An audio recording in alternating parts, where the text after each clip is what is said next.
اب جب آنکھوں کے سامنے کسی چیز کو وہ دیکھ رہے ہیں اور دیکھنے کے بعد میں بھی ان کو حق سمجھ میں نہ آئے تو ایسوں کے بارے میں اللہ کیا کہے گا؟ ایسوں کے بارے میں تو اللہ رب العالمین یہ کہے گا نا کہ یہ بہرے ہیں، گونگے ہیں، اندھے ہیں، یہ اب نہ پلٹیں گے۔ سب کچھ انہوں نے اپنی آنکھوں کے سامنے دیکھ لیا۔ ان سے پہلے کے نبیوں کی امتوں نے بھی کہا کہ یہ اپنے سے یہ پہاڑ ہے، یہاں سے ایک اونٹنی کو نکالو، گابن اونٹنی کو نکالو اور وہ بچہ دے دے، ہم اسلام قبول کر لیں گے۔ جب ایسا ہوا تو انہوں نے اسلام قبول نہیں کیا۔ اسی طرح کے کئی واقعات، کہا 2 ٹکڑے کر دو چاند کے، چاند کے 2 ٹکڑے کر دو، ہم نبی مان لیں گے تم کو۔ چاند کے 2 ٹکڑے ہوئے، مکر گئے۔ کیا کیا نہیں کیا، کیا کیا آگ نہیں موتا انہوں نے رسولوں کے ساتھ، انبیاء کے ساتھ۔ ہمارے ساتھ تو کچھ بھی نہیں ہو رہا ہے، ہم کسی بھی طریقے سے آزمائشوں کا شکار نہیں ہیں۔ اتنی آزادی ہونے کے بعد بھی اگر ہم اپنی زبان سے حق ادا نہ کریں تو پھر ہمارا کیا حشر ہوگا؟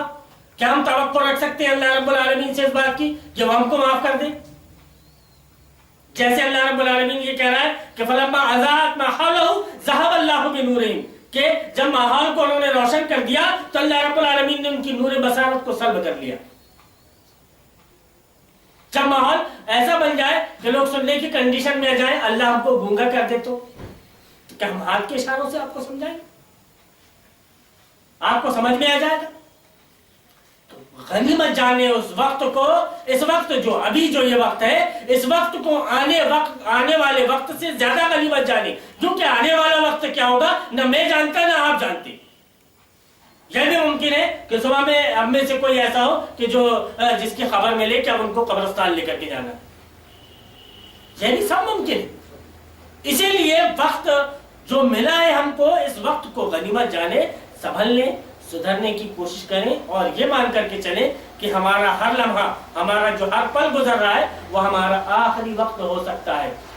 ہم اللہ رب العالمین کے پاس میں جانا ہے تو ہم اس کو کیا حساب کتاب دیں گے؟ ایسے لوگوں کے بارے میں جو سنی انسنی کر دیتے ہیں، جو دیکھی اندیکھی کر دیتے ہیں کہ آپ کے ساتھ میں ایک آدمی جا رہا ہے، آپ نے دیکھ لیا اپنی آنکھوں سے کہ سامنے گندگی پڑی ہوئی ہے، اپنے ساتھ میں چلنے والے سے بول رہے ہیں آپ کہ دیکھو گندگی ہے، تھوڑا سا حساب سے چلنا۔ اس نے آپ کی بات کو کسی اور چیز میں مگن تھا، وہ بہرا نہیں ہے، گونگا بھی نہیں ہے، وہ اندھا بھی نہیں ہے، وہ لیکن وہ کسی اور خیال میں مگن تھا، آپ کی بات کو سنا نہیں، آپ کی بات کو اس نے سنا نہیں، اس کا پیر گندگی میں جا پڑا تو بے ساختہ آپ کی زبان سے کیا نکلتا ہے؟ اندھے تھے کیا؟ دیکھے نہیں تھے کیا تم نے؟ مطلب اندھے ہو کیا؟ بہرے ہو کیا؟ میں بول بھی رہا ہوں تم سے کہ گندگی پڑی ہے، تم نے سنے نہیں؟ بہرے ہو کیا؟ اس کا مطلب یہ نہیں ہوتا کہ وہ حقیقت میں بہرا ہے، اس کا مطلب یہ نہیں ہوتا کہ وہ حقیقت میں اندھا ہے، اس کا مطلب یہ ہوتا ہے کہ اس نے کیئر نہیں کیا اس بات پر، جو بیان کر رہا ہے ایک سامنے والا، اس کی بات پر اس نے دھیان نہیں دیا، خیال نہیں کیا اس کی بات پہ، یا پھر اس کو سرسری طور پر سن کر کے اڑا دیا، سنا ہی نہیں اس نے۔ وہ بات بول رہا ہے لیکن یہ اپنے کسی اور خیال میں مگن ہے تو اس نے سنا نہیں۔ تو ایسے لوگوں کو مطلب یہ کہ جو سننا ہی نہیں چاہتے، تو اللہ رب العالمین نے بیان فرمایا کہ گونگے ہیں، اندھے ہیں، یہ بہرے ہیں، یہ اب نہ پلٹیں گے۔ یا پھر ان کی مثال یوں سمجھو کہ آسمان سے زور کی بارش ہو رہی ہے اور اس کے ساتھ اندھیری گھٹا اور کڑک اور چمک بھی ہے، یہ بجلی کے کڑاکے سن کر اپنی جانوں کے خوف سے کانوں میں انگلیاں ٹھوس لیتے ہیں، اور اللہ ان منکرین حق کو ہر طرف سے گھیرے میں لیے ہوئے ہے۔ چمک سے ان کی حالت یہ ہو رہی ہے کہ گویا قریب بجلی ان کی بصارت اچک لے جائے گی۔ جب ذرا کچھ روشنی انہیں محسوس ہوتی ہے تو اس میں کچھ دور چل لیتے ہیں، اور جب ان پر اندھیرا چھا جاتا ہے تو کھڑے ہو جاتے ہیں۔ یہ کہ عام طور سے اگر ہم دیکھیں کہ ہم کسی ایسی جگہ میں پھنس گئے ہیں کہ جہاں گھٹا ٹوپا دے رہا ہو، اب ہماری ہم بتا رہے ہیں کہ برگی صوفہ بنانے کے لیے گئے، پلیٹینا تھی پاس میں، اس کا لائٹ کم، اس کا لائٹ کم، مطلب آدمی کی فطرت، جو فطرت کو اللہ رب العالمین نے بیان کیا ہے. اب ہم رات میں وہاں سے واپس آ رہے ہیں، کوئی ٹرک اگر جا رہا ہے تو اس کی روشنی کے سارے اسپیڈ سے اس کے ساتھ میں آگے چلے. لیکن جب وہ کچھ زیادہ ہی دور ہو گیا، اب چونکہ گاڑی کی روشنی اتنی نہیں ہے کہ سامنے کا ایک دم کلیئر دیکھ سکے، تو پھر دھیمی رفتار، پھر دھیمی، پھر ٹرک آیا، پھر تیز رفتار اور پھر دھیمی. مطلب یہ اپنا جو خود کا پریکٹیکل ہے وہ بتا رہا ہوں. تو یہ آدمی کا کیا ہوتا ہے کہ کہیں اب یہ ہے کہ بالکل گھٹا ٹوپ اندھیرا ہے، بجلی چمکی تو روشنی میں اس کو کچھ نظر آ گیا تو وہ چلا، اور پھر جیسی وہ روشنی ختم ہو گئی تو وہ رک گیا. یہاں پہ بیان کر رہے ہیں کہ یعنی ان کے پہلی مثال ان منافقوں کی تھی جو دل میں قطعی منکر تھے اور کسی غرض و مصلحت سے مسلمان بن گئے تھے.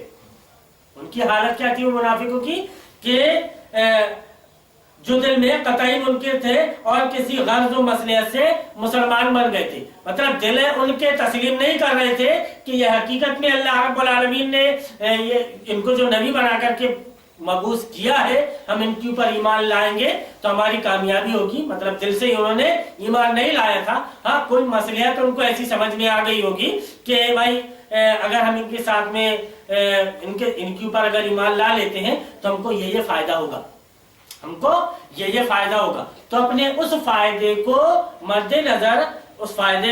کے مد نظر انہوں نے اسلام کو قبول کر لیا، اور اس حد تک کہ وہ ان کے ساتھ میں رہتے تھے.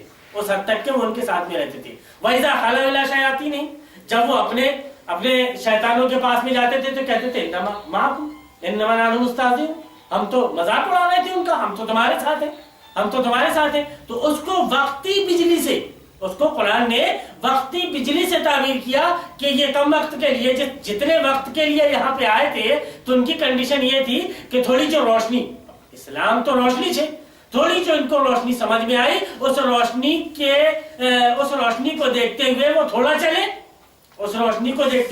چلے، اور لیکن اس کے بعد میں جب بجلی بند ہو گئی، جب بجلی چمکنا بند ہو گئی اور جب گھٹا ٹوپ اندھیرا ہو گیا تو پھر وہ اپنے وہی راستے میں تھے.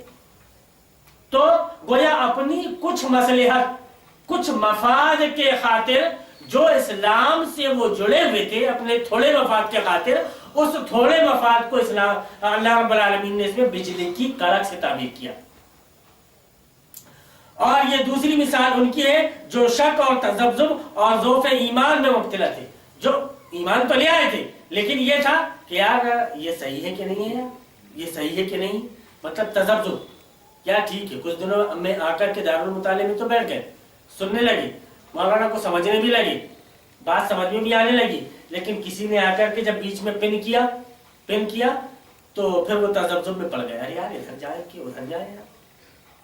ایسا آدمی کیا ہوتا ہے، پھر وہ شکار ہو جاتا ہے ادھر کا، پھر وہ اٹھ گئے، ارے یار یہ محمد کا کام تو ایسی چیز ہے اور اس کے ساتھ میں ایسے لوگ ہیں اور ویسے لوگ ہیں. جب منافقین اٹھ کر کے جاتے ہیں تو ان کی کنڈیشن یہ ہوتی ہے. جب جنگ میں نبی کریم صلی اللہ علیہ وسلم غزوہ احزاب میں لے کر کے خندق میں جب لے کر کے نکل رہے تھے تو منافق نے اپنے ساتھ میں 300 لوگوں کو لے کر کے 200-300 لوگوں کو لے کر کے واپس ہو گئے. کہ نہیں بھیا تم جایا، مر جائیں گے تو کیا ہوگا، مر جائیں گے تو کیا ہوگا، ہمارے بال بچوں کا، بیوی بچوں کا ہمارا کیا ہوگا. ان کا خیال رکھتے ہوئے واپس لے کر کے چلے آئے. تو جو ضعف ایمان کے ہوتے ہیں، کمزور ایمان کے ہوتے ہیں، جو تذبذب میں رہتے ہیں سوچ و فکر میں کہ یار ہم کریں یا نہ کریں، کیونکہ آدمی کوئی بھی کام کرے تو شیوری کرے. بھائی آپ کسی بھی چیز کو پہلے اچھی طریقے سے سمجھ لو کہ یہ ایسا ہے، ہم کو ایسا کرنا ہے.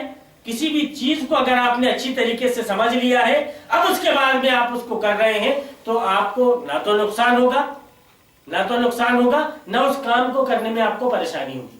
لیکن آپ نے کسی چیز کو سمجھے ہی نہیں ہے اور بغیر سمجھے بوجھے پورا انجن اتار لیا آپ نے، ایک کے بعد ایک بولٹ، بس بولے بولٹ تو کھول نہیں ہے، ایک کے بعد ایک بولٹ کھول لیے. اب انجن کسنے کے لیے بیٹھے تو یہ بولٹ پہلے ڈالنا تھا کہ یہ بولٹ پہلے ڈالنا تھا، یہ بولٹ کو کہاں ڈالوں، یہ پیکنگ کہاں لگاؤں تو وہ پیکنگ کہاں لگاؤں، سوچنے میں لگے ہوئے آپ. تو اسی طریقے سے انہوں نے کیا ہوا تھا کہ اچھی طریقے سے سمجھ کر کے اسلام کو قبول نہیں کیا تھا. ایک تو وہ یہ تھے کہ کچھ مفاد کے خاطر اسلام کو قبول کر لیے تھے، اور دوسرے وہ تھے کہ جو تذبذب میں تھے کہ یار یہ صحیح ہے کہ یہ صحیح ہے. دوسری مثال ان کی ہے جو شک اور تذبذب اور ضعف ایمان میں مبتلا تھے. کچھ حق کے قائل بھی تھے مگر ایسی حق پرستی کے قائل نہ تھے کہ اس کے خاطر تکلیفوں اور مصیبتوں کو بھی برداشت کر جائیں. تکلیفوں اور مصیبتوں کو بھی برداشت کر جائیں. اب تاریخ اٹھا کر کے دیکھ لیں, تاریخ میں آپ نظر دوڑا کر کے دیکھ لیں, اللہ رب العالمین نے جتنے بھی لوگ آ کر کے چلے گئے ہیں, اللہ رب العالمین نے ہمیشہ امتحان اپنے نیک بندوں سے لیا. امتحان ہمیشہ نیک بندوں سے لیا ہے. اگر آپ دیکھو گے تو قارون سے امتحان نہیں لیا, اس کو تو خزانے عطا کیے. شداد سے امتحان نہیں لیا اللہ رب العالمین, جبکہ جس دن وہ پیدا ہوا تھا اس کی ماں اسی دن چلے گئی تھی. بعد میں کنڈیشن یہ بنی کہ اس حالت میں آ گیا تھا وہ کہ جنت بنوا بیٹھا تھا دنیا میں. امتحان اس سے نہیں لیا, رسول اللہ سے لیا. امیہ سے امتحان نہیں لیا اللہ رب العالمین نے, بلال سے لیا. بلال سے لیا. مطلب آدمی کو جس سے امید ہوتی ہے اسی کو آزماتا ہے آدمی, اور جس سے امید نہیں ہوتی ہے اس کو نہیں آزماتا. تو یہی ہے کہ بھائی اب آپ نے ایمان لے آئے ہو اللہ پر, آپ نے اللہ پر ایمان لے آئے ہو, اب دعویٰ کر رہے ہو آپ کہ میں اللہ پر ایمان لے آیا, تو اللہ تو آپ کو آزمائے گا. اب آپ اس کے لیے تیار نہیں ہو تو اس میں اللہ کی غلطی کچھ تھوڑی. وہ تو آپ کا امتحان لے رہا ہے کہ آپ مومن, سچے مومن ہو کہ نہیں ہو. آپ کی ایمان کا امتحان لے رہے ہو. ابراہیم کے ایمان کا بھی امتحان لیا تھا کہ آگ جل رہی ہے, ابراہیم کو ڈالا جا رہا ہے, اس نے امتحان لیا تھا اس کا. ہمارا بھی امتحان لے رہا ہے. اگر ہم اس امتحان میں کھڑے نہ اترے تو ہم ناکام ہوں گے. یہی کہ مگر ایسی حق پرستی کے قائل نہ تھے کہ اس کے خاطر تکلیفوں اور مصیبتوں کو بھی برداشت کر جائیں. اس مثال میں بارش سے مراد اسلام ہے جو انسانیت کے لیے رحمت بن کر آیا. اور اندھیری گٹا اور کڑک اور چمک سے مراد مشکلات و مصائب کا وہ ہجوم اور وہ سخت مجاہدہ ہے جو تحریک اسلامی کے مقابلے میں اہل جاہلیت کی شدید مزاحمت کے سبب سے پیش آ رہا تھا. کڑک میں تو یہ لگ رہا تھا کہ اس وقت میں رسول اکرم صلی اللہ علیہ وسلم جب کھڑے تھے, ایک اکیلے تنہا تھے, اندھیرا ہی اندھیرا تھا سب طرف, آپ ڈٹے رہے تو نتیجے میں اللہ رب العالمین نے پورا اجالا کر دیا. آپ ڈٹے رہے. آپ صلی اللہ علیہ وسلم کے ساتھ میں کچھ صحابہ اکرام ایمان لے آئے تھے. کہاں مکی زندگی میں کہاں تھے زیادہ مسلمان, مکی زندگی میں. وہ تو مدنی زندگی میں جانے کے بعد میں ہوئی, کوشش کرتے رہے لیکن اس کے باوجود بھی رسول اللہ اہل جاہلیت کی شدید مزاحمت کے سبب پیش آ رہا تھا. مثال کے آخری حصے میں ان منافقین کی اس کیفیت کا نقشہ کھینچا گیا ہے کہ جب معاملہ ذرا سہل ہوتا ہے تو یہ چل پڑتے ہیں, اور جب مشکل کے بادل چھانے لگتے ہیں یا ایسے احکام دیے جاتے ہیں جن سے ان کی خواہشات نفس اور ان کے تعصبات جاہلیت پر ضرب پڑتی ہے تو ٹھٹک کر کھڑے ہو جاتے ہیں. اب اس میں یہ کہ سارے رسم و رواج اور ان کے جو جاہلیت کے زمانہ جاہلیت کے جو ان کے کام تھے, اسلام کو کچھ کام اگر برے لگے اور اللہ رب العالمین نے ان کام سے ان کو روکنے کے لیے کہہ دیا تو وہ ٹھٹک جاتے تھے. کہہ رہے یار یہ کیسا, مطلب سماج کو نہیں چھوڑ سکتا آدمی سماج کو نہیں چھوڑ سکتا, اور اگر سماج کو چھوڑ دیا انسان نے تو کامیابی کے زیادہ قریب چلا جاتا ہے, کیونکہ ہر کام پر آڑے آتا ہے انسان کے یہ سماج. کوئی بھی کام ہو یہ سماج آڑے آئے گا, اور سیدھی راہ پر چلنے سے اس کو جو روکے گا وہ سماج ہے. وہی سماج تھا جو ان کو سیدھے راہ پر چلنے سے روک رہا تھا. وہ سوچتے تھے کہ اگر یار ہم فلانا پوچھے گا تو ہم کیا جواب دیں گے, لیکن ان کے دماغ میں یہ بات نہیں آتی تھی کہ اللہ ہم سے جب مطالبہ کرے گا تو ہم کیا جواب دیں گے. تو اسی لیے ہمیشہ ہمیں اس بات کا خیال رکھنا چاہیے کہ ہم کو کسی کو حساب کتاب نہیں دینا ہے. بھائی پوری دنیا آپ سے ناراض ہو جائے چلے گا, لیکن خدا اور اس کا رسول ناراض نہ ہو. خدا اور اس کا رسول ناراض نہ ہو. خدا ناراض ہوگا جس نے خدا کی نافرمانی کی, اس نے رسول کی نافرمانی کی, جس نے رسول کی نافرمانی کی اس نے خدا کی نافرمانی کی. آپ نے نبھانا ہے اگر تو خدا کو نبھانا ہے اور اس کے رسول کو نبھانا ہے. سماج بعد میں, پہلے خدا اور اس کا رسول ہے. اگر آپ خدا اور اس کے رسول کو نبھانے والے بن جائیں گے تو سماج سے جیسے نہیں تیسے آپ کی نبھی جائے گی. لیکن اگر آپ سماج کو نبھانے والے بن گئے تو دنیا بھی آپ کی کھٹائی میں اور آخرت بھی آپ کی کھٹائی میں پڑ سکتی ہے۔ اسی لیے ہمیں یہ چاہیے اور ہمیں کوشش بھی اس بات کی کرنی چاہیے کہ ہم پل پل میں ایک ایک لمحے میں ہم نبھانے کی کوشش کریں تو خدا اور اس کے رسول کو، اس کے علاوہ کسی دوسرے کو نبھانے کی کوشش میں نہ لگے رہیں۔ تو یہ دوسرا رکوع تھا جس کا ترجمہ ہم نے سماعت فرمایا کہ ان سے کہا گیا کہ جس طرح دوسرے لوگ ایمان لائے ہیں اسی طرح تم بھی ایمان لاؤ، تو انہوں نے یہی جواب دیا کہ کیا ہم بے وقوفی کی طرح ایمان لائیں؟ خبردار، حقیقت میں تو یہ خود بے وقوف ہیں مگر یہ جانتے نہیں ہیں۔ جب یہ اہل ایمان سے ملتے ہیں تو کہتے ہیں کہ ہم ایمان لائے ہیں، اور جب علیحدگی میں اپنے شیطانوں سے ملتے ہیں تو کہتے ہیں کہ اصل میں تو ہم تمہارے ساتھ ہیں اور ان لوگوں سے محض مذاق کر رہے تھے۔ اللہ ان سے مذاق کر رہا ہے، وہ ان کی رسی دراز کیے جاتا ہے اور یہ اپنی سرکشی میں اندھوں کی طرح بھٹکتے چلے جاتے ہیں۔ یہ وہ لوگ ہیں جنہوں نے ہدایت کے بدلے گمراہی خرید لی ہے، مگر یہ سودا ان کے لیے نفع بخش نہیں ہے۔ نفع بخش سودا وہی ہے کہ اپن گمراہی چھوڑ دیں اور ہدایت لے لیں، گمراہی چھوڑ دیں اور ہدایت لے لیں۔ ان لوگوں نے کیا کیا ہے کہ ہدایت کو چھوڑ دیا اور گمراہی کو لے لی، ہدایت کو چھوڑ دیا ہے اور گمراہی کو لے لی۔ گویا سیدھی بات یہ ہے کہ انہوں نے سماج کو اپنا لیا ہے، خدا کو بھول گئے۔ اگر یہ خدا کو اپنا لیتے اور سماج کو بھول جاتے تو سماج جیسے نہ تیسے کٹ جاتا، لیکن اللہ کے ہاں ان کے لیے کامیابی کا راستہ نکل بنتا تھا۔ یہ وہ لوگ ہیں جنہوں نے ہدایت کے بدلے گمراہی خرید لی ہے، مگر یہ سودا ان کے لیے نفع بخش نہیں ہے اور یہ ہرگز صحیح راستے پر نہیں ہے۔ ان کی مثال ایسی ہے جیسے ایک شخص نے آگ روشن کی اور جب اس نے سارے ماحول کو روشن کر دیا تو اللہ نے ان کا نور بصارت سلب کر لیا اور انہیں اس حال میں چھوڑ دیا کہ تاریکیوں میں انہیں کچھ نظر نہیں آتا۔ یہ بہرے ہیں، گونگے ہیں، اندھے ہیں، یہ اب نہ پلٹیں گے۔ یا پھر ان کی مثال یوں سمجھو کہ آسمان سے زور کی بارش ہو رہی ہے اور اس کے ساتھ اندھیری گھٹا اور کڑک اور چمک بھی ہے۔ یہ بجلی کے کڑاکے سن کر اپنی جانوں کے خوف سے کانوں میں انگلیاں ٹھونس لیتے ہیں، اور اللہ ان منکرین حق کو ہر طرف سے گھیرے میں لیے ہوئے۔ آج ہم دیکھ رہے ہیں کہ اگر ہم حق بات بیان کر رہے ہیں تو سنی انسنی کر دینے کو تعبیر کیا گیا ہے کہ کانوں میں انگلی ٹھوس لینا، مطلب آپ کی بات سننا ہی نہیں، آپ جو بول رہے ہیں آپ کی بات کو ماننا ہی نہیں، آپ کی بات کو سننا ہی نہیں ہے، تسلیم ہی نہیں کرنا ہے، تو بات ہی ختم ہو جاتی ہے۔ وہاں جو آدمی سنتا ہے تو وہ سمجھنے کی کوشش کرتا ہے، جو سننا ہی نہیں چاہتا وہ سمجھنے کی کوشش کیا کرے گا؟ چمک سے ان کی حالت یہ ہو رہی ہے کہ گویا قریب بجلی ان کی بصارت اچک لے جائے گی۔ جب ذرا کچھ روشنی انہیں محسوس ہوتی ہے تو اس میں کچھ دور چل لیتے ہیں، اور جب ان پر اندھیرا چھا جاتا ہے تو وہ کھڑے ہو جاتے ہیں۔ اللہ چاہتا تو ان کی سماعت اور بصارت بالکل ہی سلب کر لیتا، چھین لیتا۔ سننے کی اور دیکھنے کی صلاحیت کو اللہ چھین لیتا، مگر یقیناً وہ ہر چیز پر قادر ہے، اللہ ساری چیزوں پر قادر ہے۔ لیکن اس کے بعد بھی اللہ رب العالمین کہتا ہے کہ میں ڈھیل دیے دے رہا ہوں، ان کو مہلت دیے دے رہا ہوں۔ اللہ نے مہلت دیا ہے، لیکن اگر وہ اپنی مہلت کو چھین لے اور وہ اپنی رسی کو اپنی پکڑ کو مضبوط کر لے تو پھر انسان اس سے بچنے والا نہیں ہے۔ وہ یہ بھی کر سکتا ہے۔